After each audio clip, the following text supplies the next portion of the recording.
¿Me escuchan todos bien? ¿Sí? ¿Me escuchan bien? Sí, la Ok, escucho listo. perfectamente, puede compartir pantalla. Perfecto. Ok, listo. Bueno, primero que todo, buenas noches a todos los participantes. Agradecerles pues por la invitación a participar como ponente en el Congreso. Y bueno, ya lo mencionó, pero de todas formas les comento. Esta es una presentación de parte del trabajo que venimos haciendo en la Universidad Militar Nueva Granada con...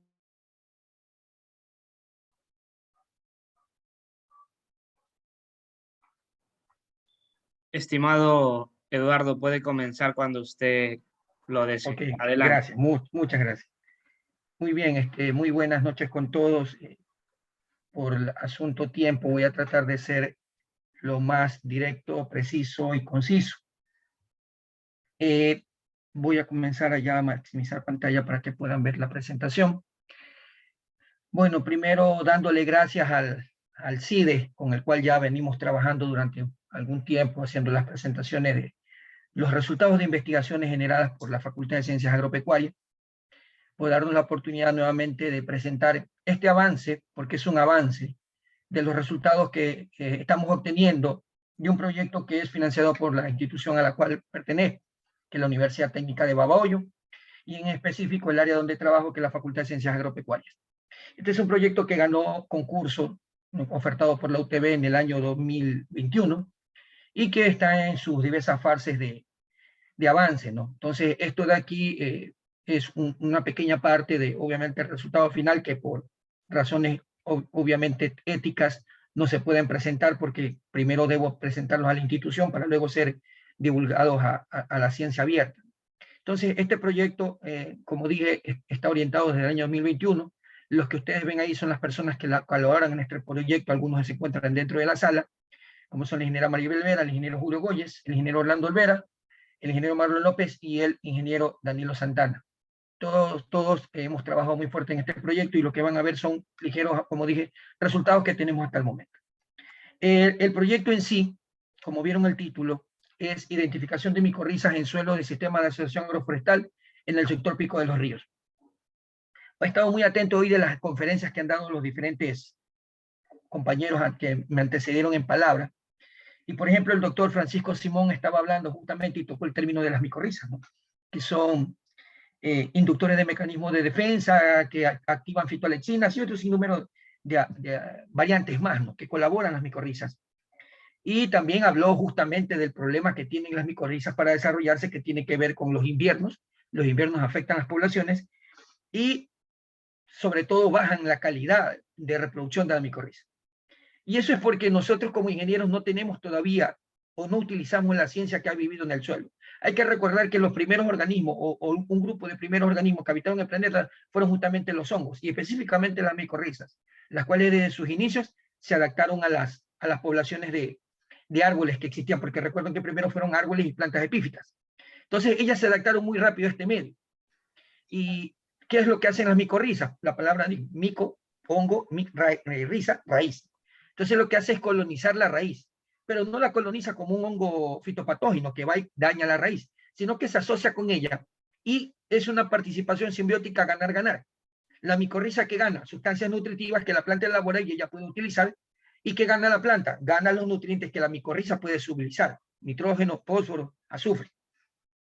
Entonces han estado aquí aproximadamente más de 5.000 millones de años, o sea, desde que nació este planeta. Entonces, son organismos que han evolucionado directamente a partir de las especies vegetales.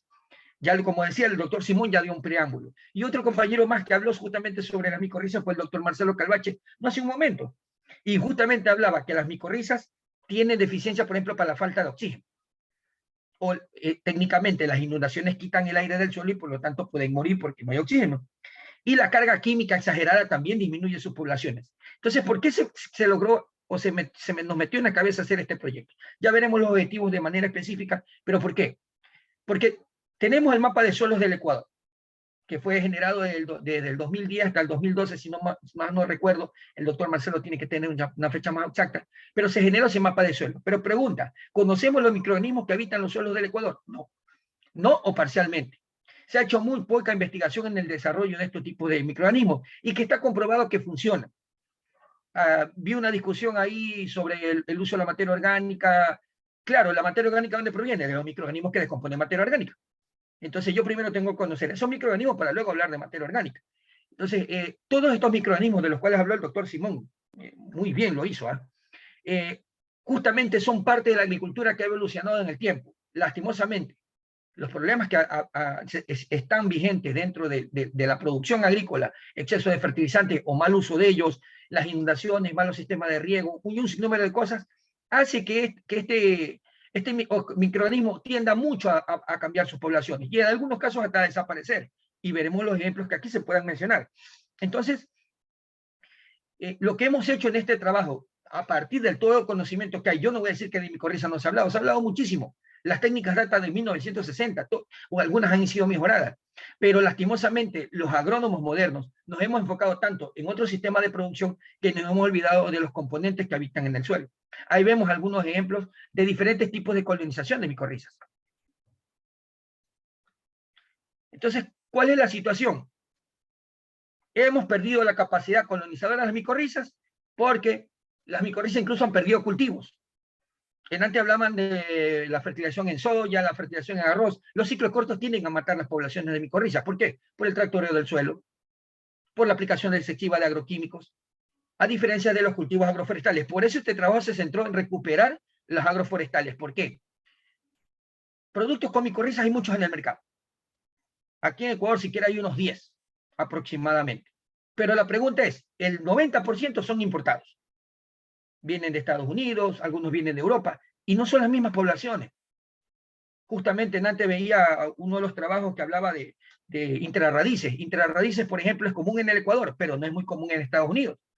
Y los productos vienen de Estados Unidos. Entonces, ellos nos mandan sus micorrizas que vienen acá y nos adaptan.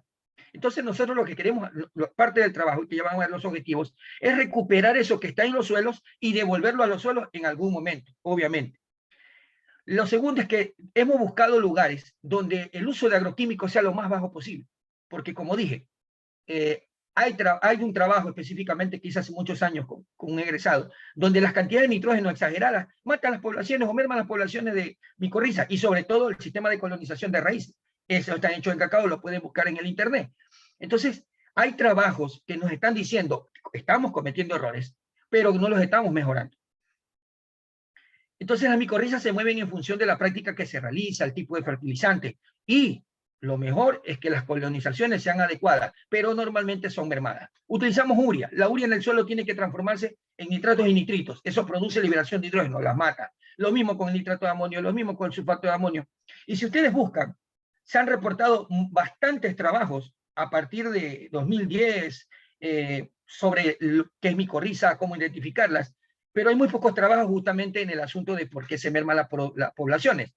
Y si buscamos mucho más en el sistema agroforestal, recién en el 2010, 2015 comenzó a expandirse este tipo de investigación. Es decir, nos falta mucho por todavía generar. En el Ecuador estamos prácticamente en pañales. Entonces, lo que primero que vamos a medir o pensamos medir, que estamos midiendo, es estimar las poblaciones de los hongos.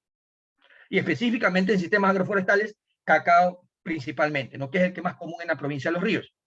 Luego vamos, o mejor dicho, no luego, lo estamos haciendo, estamos identificando especies. Y hay dos maneras de identificar. La una es morfológica, con las tablas del INVAN, que ya veremos o conversaremos en un momento, y la otra es obviamente a través de marcadores moleculares, que es la segunda opción que tenemos, porque es a veces medio complicado identificar género-especie. Normalmente se llega más a género, y por ahí algunas especies que son más conocidas.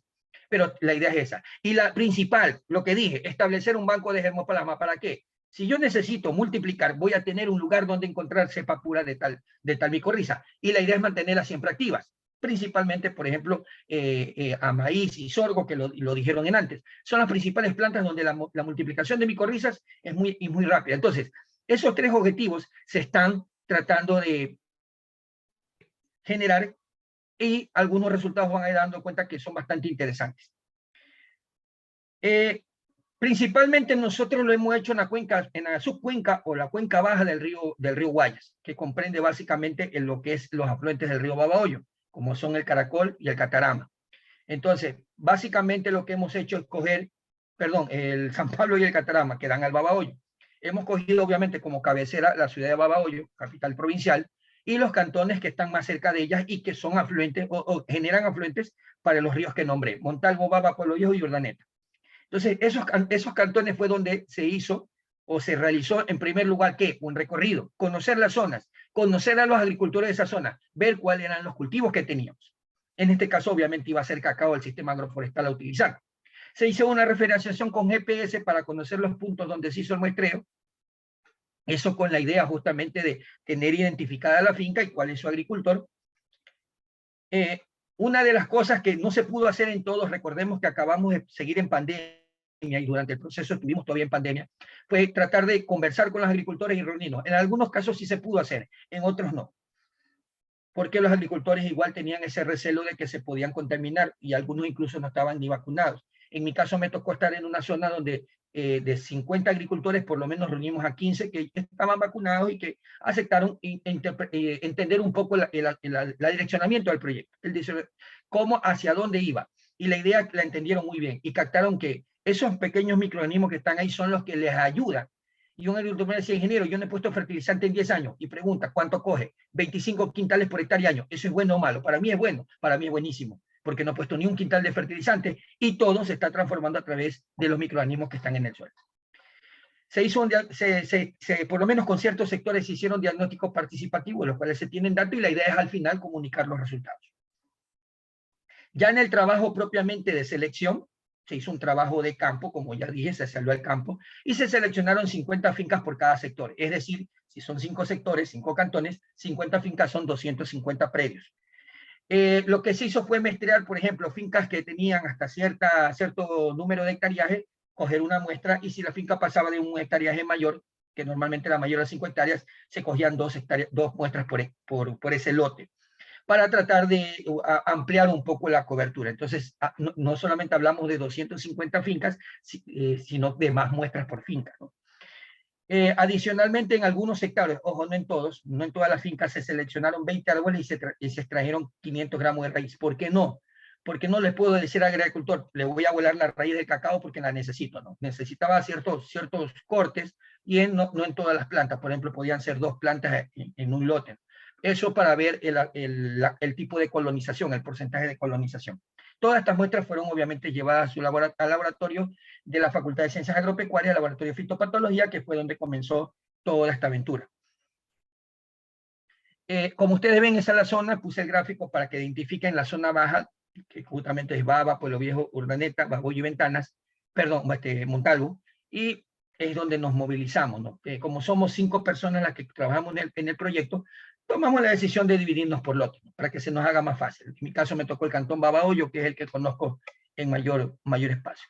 Ahí vemos algunas colecciones de fotografías del proceso. Aquí ya vemos a mis alumnos que fueron parte primordial de las tomas de muestra, trayendo por diversos sectores y obviamente quien habla de la visita. Vemos ahí a 2 de los investigadores, el ingeniero Orlando Olvera, que está ahí al lado de la planta, y el ingeniero Julio Goyes, que anda con su chaleco, ¿no? Entonces ellos en un principio también trabajaron con gente del MAGAC, la gente del MAGAC, algunos dijeron que la importancia del proyecto es interesante, pero así comenzamos. Estos fueron los inicios del proyecto con la toma de muestras, que tal vez es la parte más pesada, porque hay que ir al campo y pedirle el permiso a los agricultores y traer esas muestras. Entonces, los chicos se movieron en diferentes medios y justamente ven ahí uno de mis alumnos que está haciendo la encuesta, la que yo les hablaba, ¿no? Conversando con los agricultores, anotando algunas cosas que nos sirven para la referencia. Y lo que ustedes ven en la parte de abajo, justamente uno de esos agroecosistemas que nos tocó ver. Era un agroecosistema de asocio forestal con cacao en el sistema y había hasta ganado ahí. Entonces, miren todos los ecosistemas que hemos podido seguir, ¿no? O estar. Entonces, la diversidad que tenemos es enorme y en los resultados preliminares se puede observar aquello. ¿Qué fue lo que medimos? Nosotros no medimos ni rendimiento en esas cosas, mucha gente esperaría que hagamos eso. No, nosotros lo primero que hicimos fue conteo de esporas, que es una parte neurálgica. Saber cuántas esporas están en un suelo me puede decir qué tan sano está el suelo. Me puede dar una apreciación de cómo ese suelo está respondiendo en el tiempo. Para eso utilizamos la técnica de decantación húmeda de Gerdemann y Nicholson, que es viejita, del 63, y que fue mejorada por Sievering en el 92. Entonces está un poquito actualizada, pero está bastante bien. Lo que hicimos fue dos cosas. Como le dije, el conteo de esporas como tal, el porcentaje de colonización, por eso fueron extraídas las raíces, que es una segunda parte que estamos haciendo ya, o estamos por hacer, y la otra que es la identificación, que es lo 2 y 395, y dos susceptibles, que son SH2 y 6515, ¿sí? Esto en contraste con 5 aislamientos de Fusarium oxysporum en diferentes tiempos, uno 2011, 2019, 2021, uno que obtuvimos del UNAL y incursionamos en el mundo de Fusarium oxysporum fisali, ¿sí? Que es el que afecta a la ochuva. ¿Qué puede pasar, verdad? Si tenemos una forma especial que pueda afectar a otro hospedero que no es específico de esa forma especial, pero ¿qué pasa? ¿Sí? Entonces hicimos unas evaluaciones de plantas en invernadero con variedades híbridas. Estas variedades provienen de parentales comerciales y silvestres, que esos son los parentales iniciales, y las había para acá. Entonces, lo que vamos a medio que estamos midiendo ya son las identificaciones, y la parte final, que eso vuelvo y repito, es a partir de lo que estamos avanzando, es ver el grado de esporulación a partir de los inóculos vivos que tenemos, porque ya tenemos inóculos vivos, eso lo vamos a llevar a sustrato estéril y vamos a multiplicar justamente lo que decía el doctor Simón Hernández. Esto hay que multiplicarlo, tenerlo ahí y recontar. Eso será para una parte posterior, pero tenemos que recontar porque hacia allá es donde tenemos que llegar, a tener el inóculo para, como somos una institución pública, dárselo a los agricultores. Por lo menos 5 o 10 kilos de material que puedan servir a él para que vaya colocando por planta, por una hectárea, indistintamente. Pero hacia allá apunta todo. Las instituciones de educación superior tienen que prestar ese servicio a los agricultores. Si no, lo que generamos ciencia, mientras la ciencia se quede en el papel, no le vamos a solucionar los problemas. Tenemos que tratar de reinfectar los campos y hacia allá apunta ese trabajo. Entonces, ya viendo los avances, vamos a ver los resultados, ¿no? Vamos a ver los resultados y el primero es el número de esporas. Entonces, lo primero que quiero que determinen aquí es que los sectores. ¿Cuáles fueron los sectores que tuvieron, por ejemplo, mayor cantidad de esporas? Fueron justamente los sectores que fueron menos muestreados, digámoslo así, desde ese punto de vista.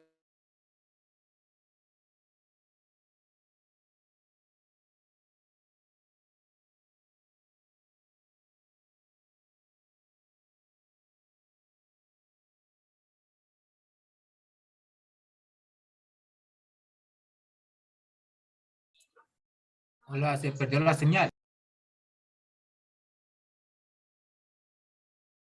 Encontrando hasta el momento es Glomus, Acaulospora y Gigaspora. Hasta el momento no hemos encontrado nada más, pero hay que recordar que todavía seguimos haciendo trabajo de laboratorio, entonces puede ser que encontremos algo diferente, pero según lo que se conoce de la zona, más o menos estamos dentro del estándar. Entonces, esto es primero la prevalecencia. ¿Cuáles son las que encontramos? Ya vamos a ver cantón por cantón qué se pudo reportar y qué no. Ahora, hay que entender algo aquí. En el cantón, perdón, no es cantón Baba, perdón, bien se puse. El cantón Baba hay 0 gigaspora. No encontramos espora de gigaspora. Entonces, ahí tenemos un problema. Perdón, es cantón Baba, no es Vinces. Hay un error ahí. A ver, entonces, 100% Glomus hemos encontrado en todas las zonas, hemos encontrado un 72% de Acaulospora y Gigaspora 36.36%. Es decir, estamos dentro de los márgenes que se conocen de esto de las capturas de micorriza, ¿no? Estamos ahí, hay reportes de Escutelospora y otras más, pero esperamos en la siguiente muestra encontrar más.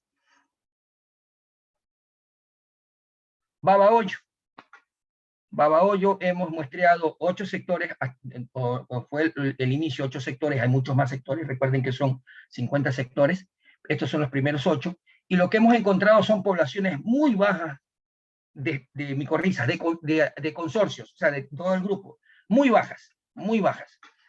En la mejor zona que encontramos, que es el sector de la Margarita, en la zona de Pimocha, se han encontrado 541, y eso es lo más alto que se ha encontrado. Hemos encontrado en ciertas zonas de Febres Cordero, hemos encontrado hasta 16 esporas, lo cual nos dice, y lo veremos en las conclusiones, que esos sectores han recibido carga química muy fuerte, o han sido demasiado trabajados en el tiempo y recién recién se están transformando. De hecho, en Febres Cordero, donde se hizo los muestreos, fueron plantaciones de cacao que no tienen más de 3 o 4 años. Fueron anteriormente plantaciones de arroz. Entonces, el arroz es químico, y esos solo recién se están limpiando. Esperemos algún momento que se limpie, pero hasta el momento las poblaciones en la zona de Babahoyo son extremadamente bajas. Con relación a lo que desearemos encontrar, y ya van a ver por qué. Porque en la zona de Montalvo, en sectores, por ejemplo, en este caso el sector del 24 de mayo, encontramos 1.400 esporas. 1.400 esporas.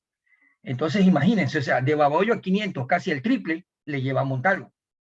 Y eso se debe justamente a que en la zona de Montalvo, como siempre ha sido una zona cacotera por excelencia desde la antigüedad, sobre todo el sector del 24 de mayo, sobre la parte alta del sector, que es hacia la zona de proyecto CDG, siempre ha habido cacao por ahí, cacao viejo, y en los suelos donde se muestreó, justamente se encontró eso de ahí.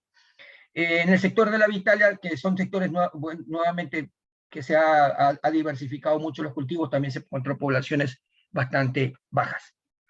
Les decía, en la zona de Baba, no Vinces, perdón por el primer error. En cambio, en Vinces, en el sector de Santa Marta, perdón, dale con Vinces, Baba. En el sector de Baba se muestrearon 407 como número más alto. Aún así, las poblaciones que se encuentran son bastante pequeñas con relación a lo que se debería encontrar o lo que se podría desear de un solo sano. En Pueblo Viejo se muestrearon plantaciones que quedan cerca de bananeras. Recordemos que el Cantón Pueblo Viejo, el principal cultivo que ellos tienen es banano, pero alrededor de las bananeras hay pequeños cacoteros. Entonces, lo que se hizo fue buscar o aproximarse a esos predios que están intermedios, ¿no? Entonces, se puede observar que debido, obviamente, a alguna influencia por parte de la carga química que recibe el banano, las poblaciones están muy parecidas a la zona de Babahoyo, incluso menores en el sector de San Juan, que es una parroquia del cantón. En el sector de La Juliana se encontraron apenas 3 esporas por gramo de suelo. Si yo lo llevo a eso a toneladas por hectárea, son cantidades muy, muy ínfimas comparado para otros sectores.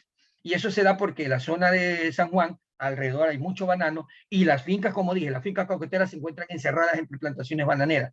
Y entonces toda esa carga química que reciben podría estar afectando a las poblaciones. Ni siquiera la fertilidad, es todo el movimiento de agua, ¿no? Todo el movimiento de agua, todo el movimiento de estos nutrientes, de estos productos químicos como los fungicidas. Para asombrarse, la zona de Urdaneta, el sector San Mateo, 2.223 esporas. Es el sector donde hemos encontrado la mayor cantidad de esporas. En los números que llevamos ahorita, no nos aproximamos ni de lejos a ese número. Estamos manejando los promedios entre 600 y 700, son números que todavía no están acá, pero para ese número, eso fue extraordinario, fue una muestra de suelos,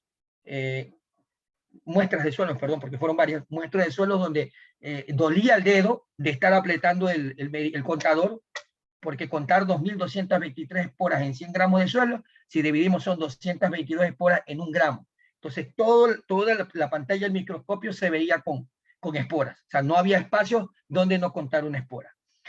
Entonces, como disculpen la palabra que yo utilizo, es ridículamente exagerada la población de micorriza, pero hay que entender esto. El agricultor que tiene esta finca es un agricultor que tiene un sistema agroforestal de más de 15 años de producción de cacao. Está asociado con Inga, con guavas, tiene asociado laurel, si mal no recuerdo, y otras especies más. Pero es un sistema muy asociado. Entonces, desde el punto de vista ingenieril, agronómico, está muy bien porque el señor ha hecho una baja carga química, ha mantenido una diversificación de especies y las micorrizas volvieron a su entorno. Y estamos hablando que esto anteriormente fue cacao nacional. Él tumbó para sembrar lo que tiene, que es CN51, y las poblaciones fueron obviamente aumentando debido a que no, el movimiento que le dio a la tierra como que oxigenó y volvieron, en el caso de las esporas, a tener gran cantidad. Si de estas esporas el 80% es germinable, tenemos un inóculo muy, muy fuerte aquí. Como conclusión, para no alargar el cuento, como yo digo, básicamente lo que encontramos fue, como lo dije, Glamus, Acoglospora y Gigaspora en su orden. Todos los predios tuvieron, menos el sector de Baba, que no, y otra vez Vince, yo no sé por qué cargó Vince en la cabeza. Las poblaciones de micorrizas son menores en aquellas zonas donde la producción de cultivos perennes está cambiando a manejo convencional. Entonces, las zonas que muestreamos en Babahoyo, las zonas que hemos muestreado en Pueblo Viejo, se vean afectadas justamente por esa carga química. Entonces, la idea es tratar de hacer un cultivo agroecológico. La agroecología no es solamente poner abonos orgánicos y todas esas cosas, sino hacer una combinación de técnicas. Entonces, en los suelos, como vimos en el caso de Urdaneta, donde hay un manejo agroecológico, las poblaciones son buenas y el agricultor mantiene un nivel de rendimiento adecuado, o sea, con baja carga química, incluso en algunos puntos del año. Glomus es más frecuente, no solo fértiles, eso lo encontramos, pero nos encontramos al contrario con gigaspora y acaulospora en suelos menos fértiles. Entonces parece que es un grado de adaptabilidad que ha desarrollado el género Glomus hacia este tipo de suelos. Los otros, en cambio, por el mismo manejo que llevan los agricultores o el exceso de algunas situaciones, se han acostumbrado mejor a aquello. Perdón, en la zona de Ventanas es donde hubo más, sin embargo en la zona de Baba, perdón con Vinces, que sigo en eso, es donde hay y no hubo gigaspora. Entonces hay una secuenciación bien rara y que estamos encontrando en las muestras que seguimos procesando. El género Glomus tuvo un amplio rango de distribución, acaulospora en suelos más pobres, y lo principal que el consorcio como tal fue mayor en Glomus, el consorcio Glomus, acaulospora y gigaspora fue mayor en Babahoyo y Montalvo.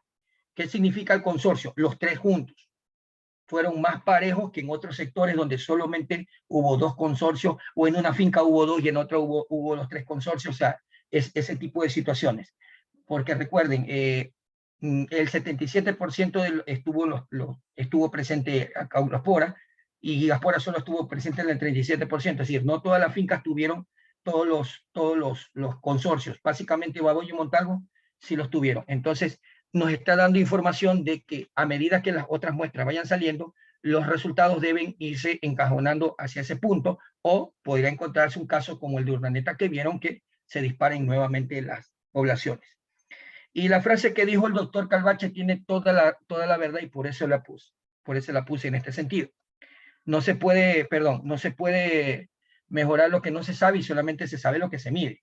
Si nosotros no medimos las poblaciones de los microorganismos, en este caso que nos hemos enfrascado en micorrizas, nosotros estamos perdiendo una herramienta principal para la producción agrícola. No es cargar químico, no es sacar químico, es buscar una paridad entre la fertilización mineral, que la vamos a necesitar, no química, mineral, y el uso de microorganismos que nos ayuden a transformar esos nutrientes que van a estar en el suelo y que no se pierdan. Eso es de mi parte. Eso es de mi parte lo que hemos encontrado hasta el momento con el grupo. Si tienen alguna pregunta, encantado de responderla, y en todo caso nos encuentran en la Universidad Técnica de Babahoyo trabajando, y si hacemos un intercambio de información con las personas que deseen, encantados desde todo punto de vista. Bien, muchas gracias, estimado Eduardo Colina, por su intervención. Si alguien tiene alguna consulta, alguna pregunta, la puede hacer en este preciso momento.